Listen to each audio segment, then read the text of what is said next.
চালের গুঁড়ো আর গুড় থাকলেই বানিয়ে ফেলুন এই নরম তুলতুলে ভাপা পিঠে।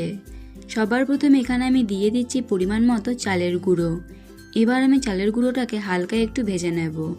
এখানে আমি 1 কাপ জলের মধ্যে সামান্য একটু লবণকে ভালোভাবে মিশিয়ে নেওয়ার পর সেই জলটাকে আমি এখানে দিয়ে দিলাম।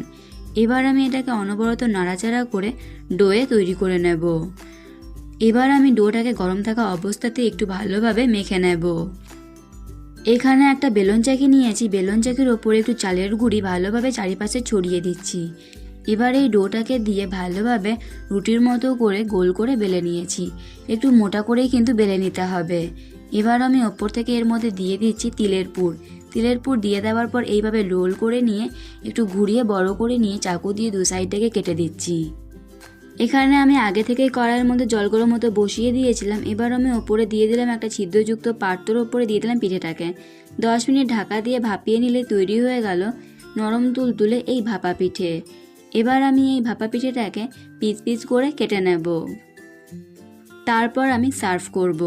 অবশ্যই আপনারা একবার হলেও বাড়িতে এইভাবে ভাপা পিঠের রেসিপিটি বানিয়ে দেখবেন। আশা করি আপনাদের ভালো লাগবে। অবশ্যই কমেন্ট করে জানাবেন রেসিপিটি কেমন লাগলো।